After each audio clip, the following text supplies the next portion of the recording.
Procurement Pro, and I'm in Las Vegas this week at the EDS Leadership Summit, and I'm here to bring you the latest news from the industry.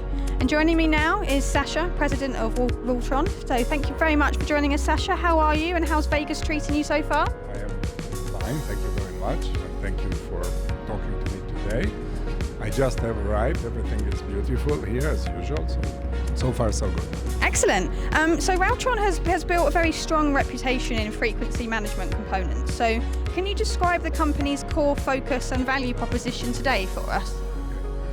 So Raltron is 42 years old this year. We have from the beginning of the company, so we're based in Miami, in Florida. From the beginning of the company, we have concentrated on crystal resonators and clock oscillators, tuning for crystals, and this has been continuously the core of our business.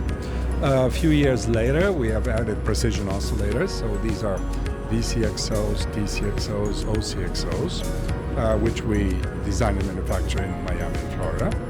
And the last 10 years approximately, we have added a family of components such as antennas and all kinds of filters, RF connectors, RF cable assemblies, to satisfy the needs of wireless applications, of standards related to IoT.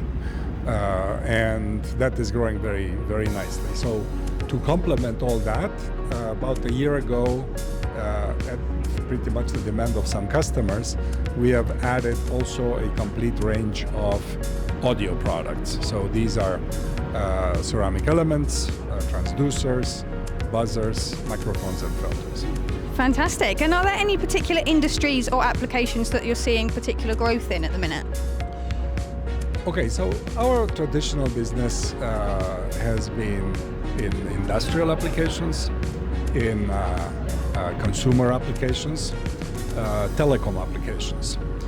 We are now seeing, nevertheless, the fastest growth in small devices, in wearable devices, in applications for wireless price tag devices, and on one hand. On the other hand, a very fast growth in medical applications. So we're spending a lot of time and effort, and we are introducing small size components for applications such as glucose metering and the corresponding infrastructure around.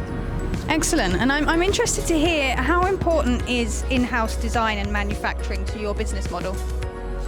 So we had a component to our offering which is precision oscillators, which we have from the beginning in the mid-90s have designed and manufactured in Florida. Now over the last 4 or 5 years, as the geostrategic situation is rapidly changing, we have decided to concentrate more effort, more investment, more hiring of people, and acquisition of equipment to develop precision oscillators in Florida. This is becoming, certainly for the next 4 or 5 years, our business will slowly move into a good portion of it being made in Florida.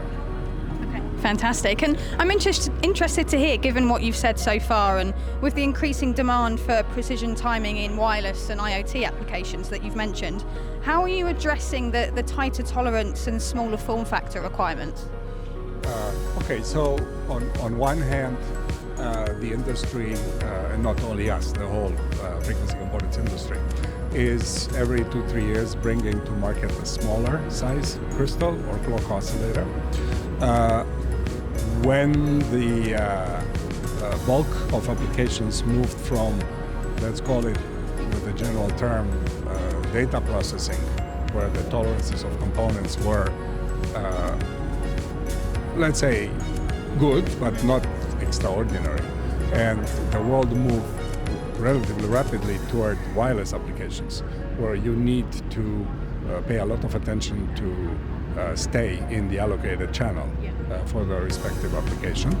The industry has started to design crystals and oscillators and TCXOs with much tighter room temperature tolerances and frequency stability over temperature. And this is done by essentially paying more attention. There are these more sophisticated design tools, and the engineers who are involved have much more experience now, and they're capable to do things that 10, 15 years ago they were not capable to do. Brilliant. And given all you've said so far, what changes or have you seen any changes in customer expectations when it comes to pricing or engineering support at all? Okay, so you're asking a question that is very easy to answer. The expectations about pricing are always the same, right? It is very rare. It happened 3 years ago during the shortages, during the period during and after COVID, when the prices went up because of severe shortages. But after that, the normal trend continued, and everybody's expecting the prices to be reduced year after year, quarter after quarter. So that doesn't change. And the expectation from a technical support point of view, as the applications are becoming themselves a little more sophisticated, you were talking about tighter stabilities, tighter tolerances, components that are smaller, for example,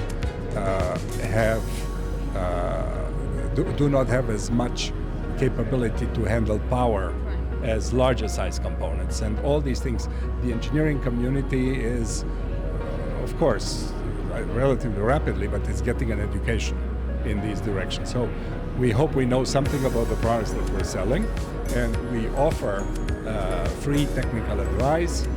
Very often we have in our Miami facility an applications engineering group consisting of 3 engineers doing just that, and also a couple of them in our China facility doing what we call circuit optimization work for our customers. So when the customer has a problem or maybe a question mark, a hesitation about the design, we invite them to send us the boards. We make certain measurements on the boards, we make certain calculations, and we derive a parameter which is called circuit margin, which is an indication of the quality of the circuit. So if we find the circuit to be acceptable, then we just inform the customer accordingly.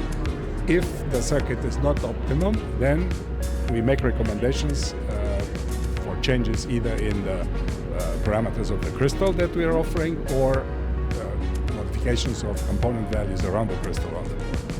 And this is a service that is going very well, and customers like that, and once they experience that, they keep on coming. Yeah, fantastic. And what about navigating certain challenges around the supply chain at the minute? I'm thinking, the geopolitical tensions and the tariffs uncertainties at the minute. So we have seen this thing already coming 3-4 years ago. One of the things that we have done, and it's already functioning, is to set up a facility for manufacturing simple crystal resonators in Vietnam. And also, as I said a little bit earlier, we are increasing rapidly the product range that we design and make in Florida. For example, also the market conditions also, in a way, give us an incentive to do that. For example, there is a very rapid growth of internet by satellite applications. These LEO, low Earth orbit satellites, request some of the applications related to this market request precision oscillators, request OCXOs with special features, G sensitivity, good phase noise, in some cases exposure to radiation that needs to be analyzed and resolved. So we are doing all these things in Miami, and so we have a team that is working on this and growing. So it's not going to happen in a year, but we think over 2-3 years that will change the product mix for the company. And this leads me nicely on to my last question then, which is looking ahead, what opportunities or challenges do you see for the company and the market? Well, opportunities, I just talked about the market for satellites. We also see the medical market that is exploding, and we have addressed only some sections of the total medical market. There are other sections that we have not addressed yet, but we keep an eye on it, so it's something that we want to address. The expansion that I mentioned at the beginning of our talk, our expansion in antennas and audio products is opening a lot more doors at customers where we already are present with our main products. So these are, some of the things that we're managing today. Excellent, some exciting times ahead. Well, thank you very much for speaking with me and enjoy the rest of your week.